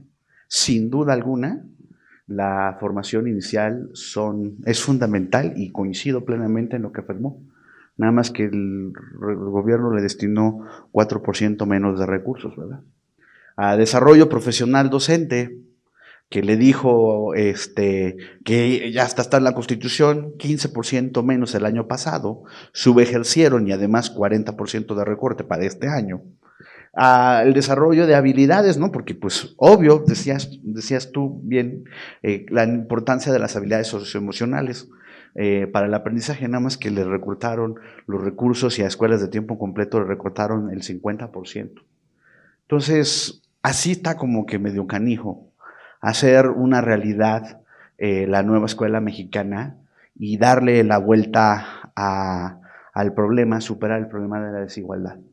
Y vamos a estar luchando con todo para que puedan tener los recursos y los recursos se tengan bien. Nada más una última lámina, cuando se tengan, se ejerzan bien. Nos tomó 3 años en documentar los problemas de las tranzas en la nómina educativa.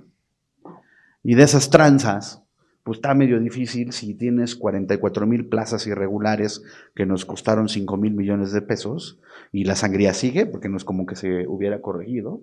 Si además hubo desvíos en programas como el de comunicación de la anterior administración, pues así va a estar difícil hacer el cambio.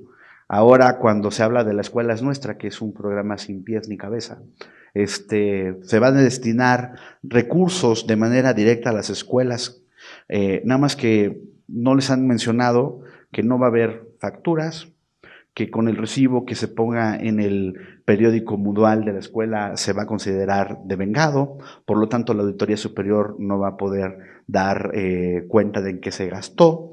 No han hecho un mecanismo para poder coordinarse con las autoridades de seguridad para que, aprendiendo de los errores del programa de las escuelas al 100 de la administración anterior, no pase como pasó lamentablemente en Guerrero, en Michoacán y en otros estados donde el crimen organizado es fuerte, que entonces se mandó dinero directo a los directores, el crimen organizado se enteró y entonces fue y los amedrentó y les quitó el dinero.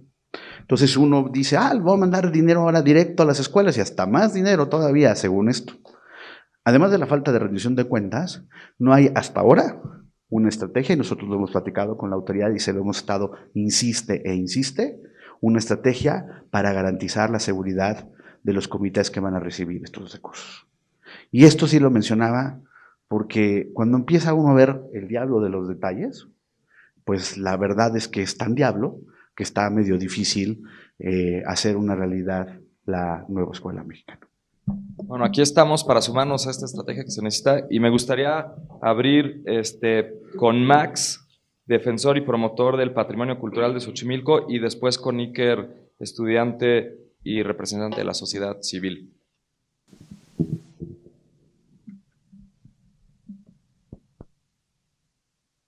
Los invito a ser breves, así podrán participar más, ¿no? La mayoría. ¿Les parece recoger todas las preguntas? ¿O recogemos unas 5, 6 y después, sí? Ok, entonces hagamos 6, por favor. Soy Max Emiliano Negrete, estudiante de la UNAM en Antropología, y tengo una pregunta para José Luis Gutiérrez, es referente a la nueva escuela mexicana. Dice el secretario Esteban Moctezuma que fortalecerá el estudio de las diversas disciplinas humanistas, la apreciación de arte, ciencias sociales, etc.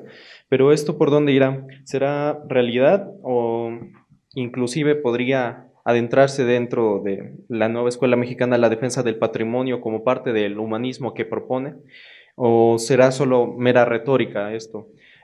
Ya que me parece importante estos temas, debido a que pues, Antropología retoma bastantes de estos temas y dentro del mismo humanismo como concepto requiere que trabajemos tanto desde la filosofía, las ciencias sociales, hasta lo que es historia del arte, ¿no? Considerar también que esto es importante desde lo conceptual, lo teórico, hasta la misma práctica, que básicamente son los reductos de todo lo que hacemos por el patrimonio, por este humanismo, ¿no? Es básicamente eso. Gracias, Max. Iker.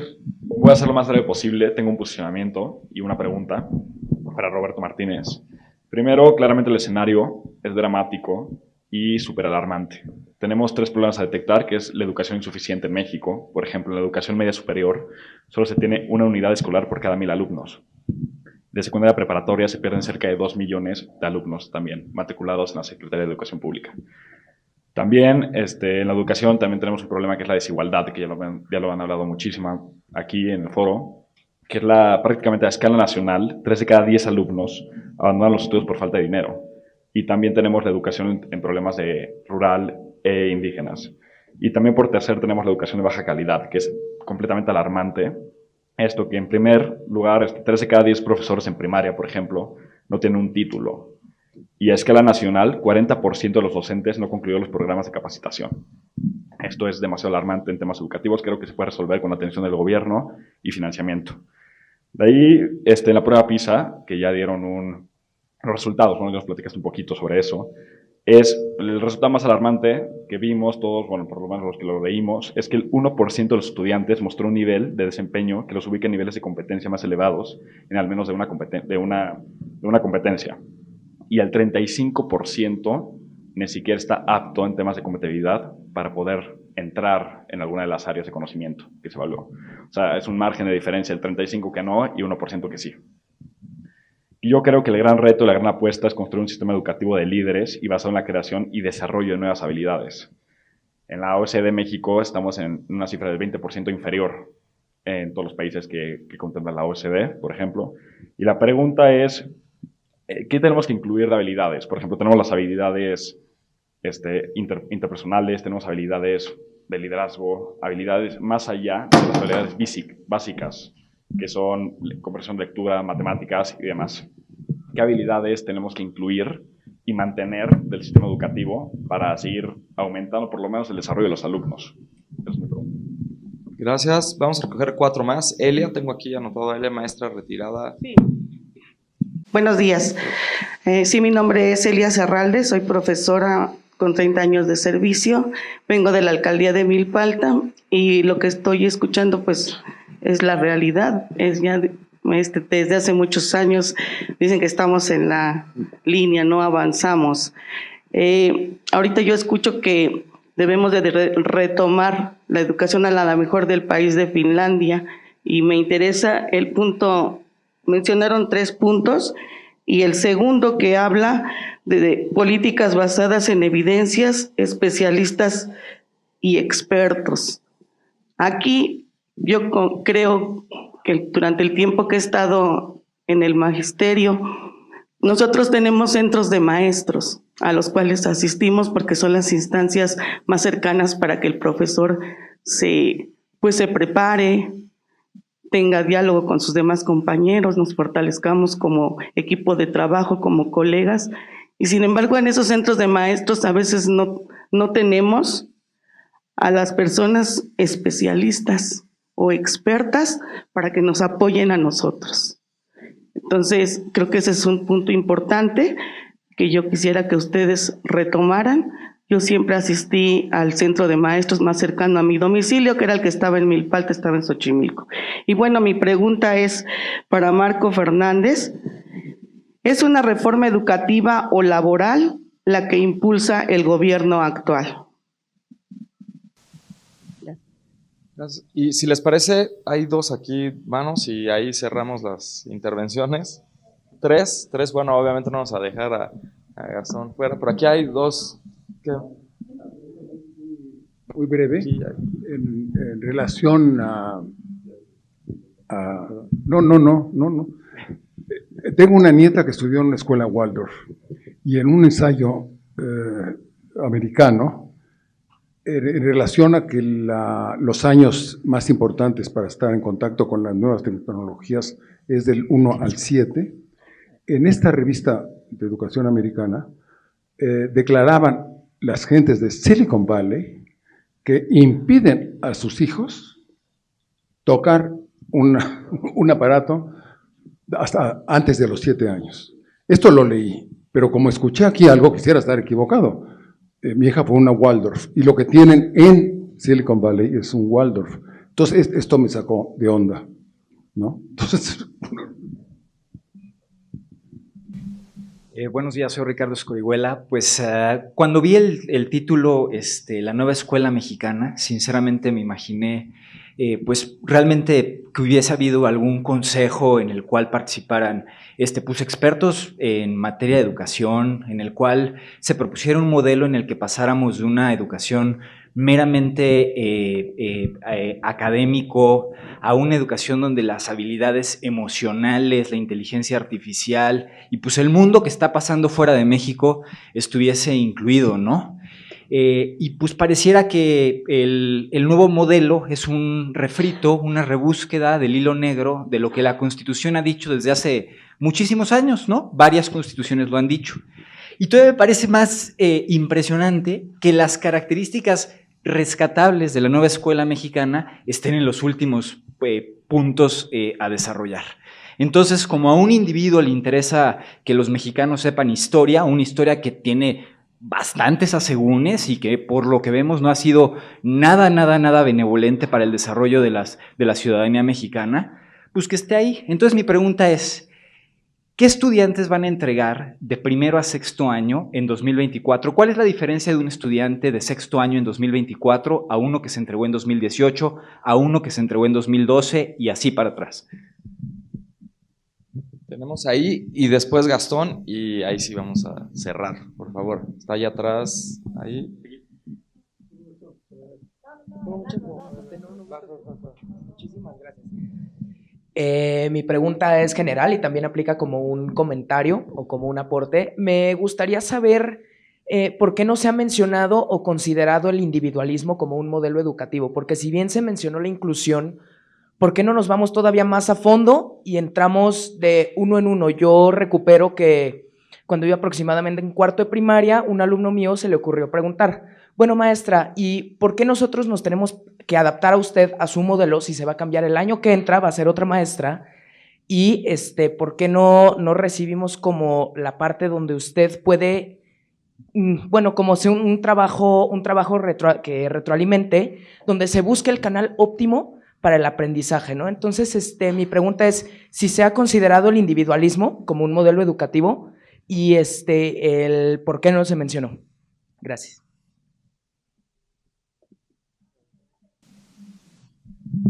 Hola, Ian Ryder, buenos días.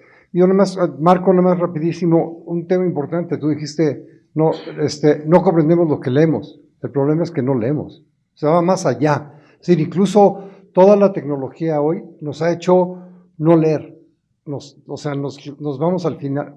Y hablo no solo de los niveles bajos, o sea, sorprenderías de mensajes que de repente recibes, alguien te dice, oye, por dar un ejemplo tonto, oye, los invito a mi casa en tal dirección, ok, más abajo, confirmo, pero denme la dirección, o sea, no estamos acostumbrados a leer, no estamos acostumbrados a pensar.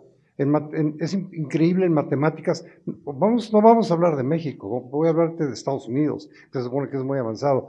Llegas a la caja y les dices, oye, son 18.24. Si les dices, oye, te voy a dar ya le pusieron que vas a pagar con 18.24, y le dices, oye, tengo los 24 centavos, ya les rompiste el queso. O sea, no estamos pensando, y eso creo que no nos están enseñando a pensar. Y eso es básico para poder ejecutar, no aprendernos las cosas de memoria. Gracias, Gastón. Podría estar aquí 3 horas, pero... Sí, sin duda 3 días seguidos no nos darían para analizar todos los Sí, yo creo que sobre este pero... tema todos podemos hablar mucho. Fíjate que yo creo que siento, reflexionando esta cuestión de la educación durante muchos años, que el problema que pudiera convocarnos a todos es algo que Emilio Cárdenas, aquí presente, el Orduy, si no se enoja, es la idea de México. Es decir, mientras no tengamos una idea clara de en qué contexto estamos educando, no vamos a educar a nadie para ese contexto. Y yo creo que no tenemos una idea clara de México, creo que la hemos perdido. Entonces ahorita busqué rápidamente un poema del Vate López Méndez, pariente mío y samaleño, y voy a leer solamente 2 pequeños versos que dice, tú hueles a tragedia, tierra mía, y sin embargo ríes demasiado. ¿Acaso porque sabes que la risa es la envoltura de un dolor callado? Y ese es un verso que vale la pena reflexionar. Y luego otro que dice, porque tú mucho te pareces a mi alma, que sé que existe, pero no la veo. Entonces, ese México que sabemos que existe, pero que no alcanzamos a ver, quiero referirlo a través de mi mayor inversión en la vida, que son mis 3 hijos, que decidí no educarlos en México, y que son muchachos universitarios todos, pero que han mantenido un contacto. ¿Y cuál es el resultado de esa educación, de esa inversión que como padre, no como maestro, decidí hacer y qué obtengo de ellos? Primero, se ríen menos que los muchachos mexicanos que conozco. A veces no entienden por qué los chicos en México se ríen tanto. Segundo, tienen un más amplio lenguaje que los muchachos en México, en español, claro. A veces sus amigos se ríen porque usan cierto tipo de palabras.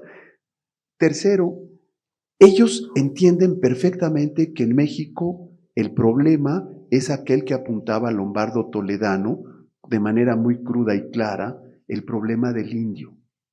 Así tiene un texto que se llama tal cual el problema del indio, en donde pasa a analizar cuál es la relación que tiene el criollo, que siempre ocupa las posiciones en las que nos encontramos quienes estamos sentados aquí hoy, por sobre esta condición.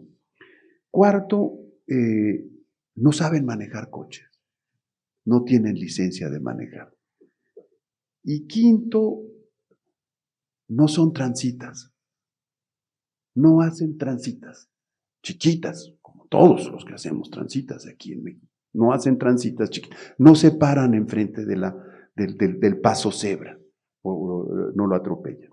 Menos que untarlo, me parece que puede objetivar de alguna manera dónde están los problemas que tenemos. Ian Ryder, que habló hace un momento, y yo durante más de un año nos pasamos reflexionando cuáles pudieran ser las habilidades que se podrían convidar para que la gente tuviera en la escuela, en todos los grados, una mejor formación. Y concluimos que son 6. Conciencia de identidad el primero. La gente, en lugar de denostar su identidad, ponderar la identidad, eso es uno de los grandes retos de la educación nacional. Segundo, conciencia de la globalización. 0 Weltanschauung. Aquí solo mi pueblo, y si la gente conociera mi patria chica, entendería por qué somos mejores. Creo que tenemos muy poca perspectiva, no nos sabemos, no nos aprendemos a comparar. Tercero, alfabetización digital. Yo creo que, si bien es cierto esto que apunta Emilio Cárdenas, en el sentido de no formar a los muchachos antes de los 7 años a estas técnicas digitales, porque los padres de la digitalización saben perfectamente que nada hay en la comunicación que no pase primero por lo interpersonal. Si no nos tocamos, nos olemos, nos sentimos, nos queremos, nos lobamos, no podemos comunicar, y mucho menos el tema de la alfabetización digital, que es un proceso al que se tiene que llegar por una vía racional. Valores, la ética, pero no la ética moralina, sino la ética para la formación mental. Es decir, el compromiso de todos para la educación mental, cómo amueblamos el cerebro de los mexicanos, cómo lo estructuramos. Y allí hay una idea de país, que ese es un tema que me parece fundamental. Y, en fin, yo quisiera convidarles a reflexionar sobre esta formación a la idea de país desde la base más esencial, para poder competir con Colombia y con estos grandes países, son Colombia y el Perú, que ya Roberto nos hizo favor de ponernos un benchmark impresionante. El día que México logre convertir a los indicadores de PISA no en su meta, sino en su base, ese día la educación nacional habrá cambiado. Tenemos a PISA siempre como un logro mayor, pero yo escuché al príncipe Hanuk de Noruega, que se oponía a la prueba PISA hasta que se dio cuenta que su país era el mejor en la prueba PISA, y entonces comenzó a apoyarlo. Entonces, yo creo que hay muchos sistemas de evaluación en México que no estamos reconociendo. Uno de ellos, muy fundamental, José Luis, es el tema del reconocimiento de los saberes en las poblaciones de alta identidad. Y creo que una aportación de las poblaciones de alta identidad para nosotros en los mundos de baja identidad es el conjugarnos en primera persona del plural. El día que México conjugue nosotros, ese día quizás hayamos dado un paso en favor de la educación nacional. Muchas gracias. Para cerrar, menos es más. 1 minuto, José Luis. 1 minuto, Marco. 1 minuto, Roberto. 1 minuto, Daniel. Y nos despedimos.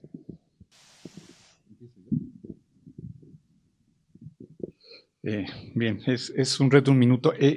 Empiezo haciendo una referencia no a las preguntas, sino a la intervención de Marco. Es decir, deliberadamente dije lo que dije, es decir, si no se le pone dinero, entre otras cosas, ¿no? Pues evidentemente esto no va a funcionar y se va a convertir en pura retórica. Yo creo que eso depende de la Secretaría de Educación Pública, de quienes estamos ahí, pero también depende de otros actores sociales y políticos. Como yo decía, el fundamento lo tenemos a nivel constitucional y lo podemos y lo debemos impulsar. Evidentemente tenemos un problema, digamos, de lucha por los recursos y también de lucha por las visiones, hay que decirlo así, que incluso se vive en el interior de la propia Secretaría, ¿no? Es decir, dicho esto, el tema de la primera pregunta, es decir, si el tema del patrimonio se va a incorporar en el currículum, si es que entendí bien la pregunta. Se está en un proceso de revisión curricular. Me parece que las prisas son malas consejeras. Yo creo que se debió haber dejado un margen para aprobar el currículum que dejó la administración anterior. No fue así, y entonces, bueno, está corriendo una nueva reforma, y evidentemente ahí hay muchas presiones, como siempre las ha habido y las habrá, de que distintos sectores, dependencias, grupos quieren poner en el currículum sus temas porque son los temas que les parecen fundamentales, y entonces el currículum se vuelve algo inmanejable, y la tendencia más bien es hacia adelgazar el currículum y centrarse en lo fundamental. No digo, por supuesto, que esto no sea fundamental, yo creo que sí, pero habrá que ver finalmente el resultado. Pero sí quería mencionar un poco estas presiones. Por ejemplo, ayer el subsecretario me encargó estar en un evento de Política Nacional de Inclusión Financiera. Bueno, pues el compromiso a nivel secretarial es incluir, digamos, lo que ahí se llamaba la alfabetización financiera. Sí me parece fundamental, pero bueno, eso empieza a presionar, digamos, los contenidos, y los tiempos de los que se disponen no son infinitos, por no mencionar las capacidades y competencias de los docentes para abordar cada uno de estos temas. Sobre el caso de Finlandia, bueno, puse Finlandia como un ejemplo. Creo que hay que aprender a Finlandia y hay que aprenderle a otros, siempre con mucho tiento, de no querer simplemente trasplantar las cosas a contextos que son totalmente distintos, y subrayaría lo de políticas basadas en evidencia, porque sí me parece que es un tema fundamental que no necesariamente todos se toman suficientemente en serio. Probablemente este énfasis tenga que ver con mi propia trayectoria personal, porque antes de trabajar en la Secretaría, desde hace poco más de un año, trabajé en el Instituto Nacional para la Evaluación de la Educación. Entonces, sí, el tema de políticas basadas en evidencia me parece crucial. Renunciar a ello pues significa suicidarse y tirarse por el barranco. Simplemente la mención, digamos, a los centros de maestros, pues estos fueron, digamos, un poco vaciados de su contenido. Es decir, habría que reestructurarlos, volver a poner personal y evidentemente acompañar, digamos, personal que acompañe realmente a los docentes en servicio. Sobre la nueva escuela mexicana, bueno, pues creo que con lo que dije al principio está claro, digamos, falta perfilarla mucho mejor. Es una cosa de contornos un poco medio difusos. Yo puse estos 8 componentes que la subsecretaría ha identificado, están en una presentación del subsecretario. No son todos y a lo mejor no son los más importantes, y sí debo de destacar que el orden lo puse yo justamente para quedarme con los 3 últimos y resaltar que ahí es donde está, digamos, como el corazón de lo que puede ser una nueva propuesta. Se está consultando expertos, ¿no? Por ejemplo, el tema de la formación cívica y ética, me consta que se están reuniendo con expertos realmente conocedores de la materia, pero bueno, pues ya se verá, digamos, el resultado.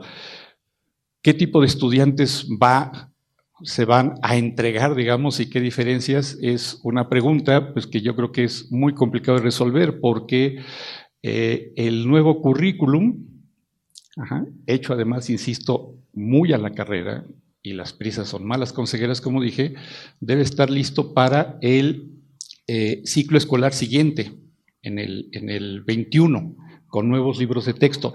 Este año solamente se tendrá una nueva propuesta curricular para formación cívica y ética, pero el resto del currículum va a entrar en vigor hasta el siguiente. Quiere decir que la primera generación, digamos, de primaria, pues se tendrá hasta la siguiente administración, y es muy difícil saber cuál va a ser el resultado. Espero que prevalezca, digamos, la sensatez, y que se escuche realmente lo que nos dicen los diagnósticos, los balances y la voz de los expertos, entre los que incluyo, por supuesto, a los propios docentes en activo, ¿no? Y pues creo que ya les dejaría. Marco. Uno, es curioso porque la discusión de la reforma constitucional y de las leyes, pues yo, desde mi punto de vista, lo que obsesionaba a los interlocutores era lo laboral. justo lo que criticaban que supuestamente la reforma anterior era, pues yo nomás lo que vi era la obsesión de las plazas, de las garantías del acceso para los normalistas. Pues usted es profesora, platique con sus compañeros, la incertidumbre que hay ahorita para los procesos de promoción y el malestar tanto para el escalafón horizontal como para el escalafón vertical, pues lamentablemente retratan dónde está el énfasis de los esfuerzos y el desastre que se está haciendo en estos momentos. El modelo individualista, a ver, ¿y qué habilidades enseñar? Pues justo los estudios están demostrando la importancia de las habilidades socioemocionales. Nosotros estamos empujando para hacer un estudio que pueda identificar, en el caso de la educación media superior técnica, la diferencia entre lo que los chicos están siendo enseñados y lo que el mercado laboral necesita. Pero una de las cosas que sí sabemos de la experiencia en el mundo es de que si no sabemos trabajar en equipo, vamos a tener problemas para integrarnos de manera exitosa al mundo laboral. Entonces no es un énfasis en lo individual, sino justo somos muy malos en nuestro país para poder lograr hacer un trabajo exitoso en equipo. Me gustó mucho tu pregunta, Ricardo, y la respuesta creo que retrata, y agradezco la candidez de José Luis, porque justo comparto el diagnóstico. No teníamos ni siquiera evaluación de los resultados del modelo educativo anterior, pero rácatela, ya lo echamos por la borda, ya vamos por el siguiente. Y eso es lo que pasa, la tragedia de la educación en este país, porque el tema educativo en el fondo no es prioridad para la autoridad, sino es el problema político, el problema del control sindical, el problema de las lanas y pues la prioridad de los estudiantes. Todos se llenan la boca diciendo que es su prioridad, pero en los hechos uno observa que no lo es. ¿No leemos? No leemos. Yo desde cuando trabajaba en el gobierno y estaba la ocurrencia, porque en todos los gobiernos hay ocurrencias, la ocurrencia del señor presidente Calderón de pasar la ley del precio único, a mí me tocó escribir la nota de por qué eso era una mala decisión, y el argumento de Said y de otros que impulsaban esa ley es que así se iban a fomentar las librerías pequeñas y la lectura, o sea, y yo decía, bueno, a ver compañeros, ¿dónde está la evidencia internacional, etcétera? Por más que el memo explicaba por qué eso era una ocurrencia y no iba a tener resultados, pues uno era nada más, como funcionario puede hacer recomendaciones, pero si no es el de hasta arriba, pues no se toman las decisiones. Entonces eso a la ocurrencia no es monopolio, lamentablemente, de las administraciones recientes. Y un último punto. Hablas de la necesidad de la reflexión sobre la idea de México. El problema, Gastón, es que la idea de México, desde mi punto de vista, no existe. No existe porque la sociedad es muy plural y no hay una sola idea de México. Hay distintos contrastes de hacia dónde va el país. Y lamentablemente, cuando uno observa la responsabilidad de las autoridades, porque esto no es solo el gobierno federal, los encargados de la administración de los servicios educativos en los estados son los gobiernos de los estados. Y en su gran mayoría son una bola de conchudos que desde el 1992 no les ha importado la educación en este país.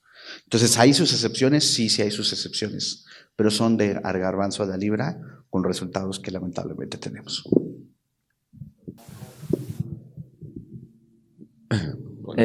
El último minuto. Muy bien.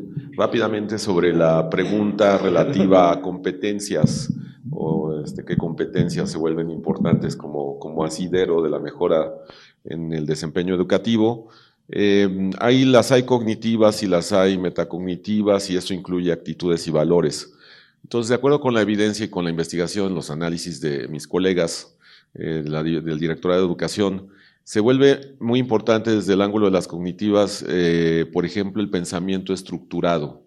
Y esto es muy importante porque incluso ahora que discutimos cosas como la inteligencia artificial, En inteligencia artificial, para hacer el trabajo de crear nuevos logaritmos, por ejemplo, es esencial formular hipótesis correctas, y esto se logra a partir de esta capacidad primaria de pensar estructuradamente. Entonces es una competencia fundamental que se puede cultivar desde una etapa de aprendizaje temprano. Entonces es una habilidad concreta, ¿no?, que define el éxito actualmente en incluso estos segmentos de innovación avanzada, ¿no?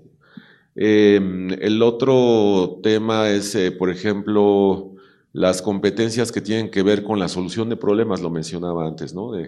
Y sobre todo en la prueba de competencias de los adultos, ¿no?, que no hablábamos, está la otra prueba que mide cómo están los adultos de 16 hasta 65 años preparados para hacer cosas.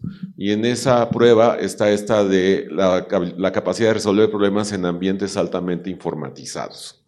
Y ahí en México la mitad de la población adulta carece de las habilidades básicas desde el punto de vista digital. Eso es algo también muy preocupante. Y sobre el tema de la exposición a cómputo en la infancia temprana, tiene que ver principalmente con la experiencia de cómputo de niños acompañados por sus padres. Es decir, eso hace una diferencia también cualitativamente muy importante para evitar la sobreexposición a información o el ahogo, el sofocamiento del medio de información o de lo que podríamos llamar ya chatarra digital. Gracias. Bueno, pues antes que nada, Roberto, Marco, José Luis, muchas gracias. A mí me deben una invitación para hablar del programa de becas, donde ya no sea moderador y pueda expresarme de lo que hace la Fundación BBVA. Y 3 puntos. El primero, hay que generar más y mejores oportunidades educativas en el acceso y en la continuidad. El segundo, hay que aprender a leer y hay que aprender a entender. Y el tercero, pues huele a tragedia y sin embargo reímos demasiado. Pero ¿qué sería la educación y la vida sin una buena risa? Muchas gracias.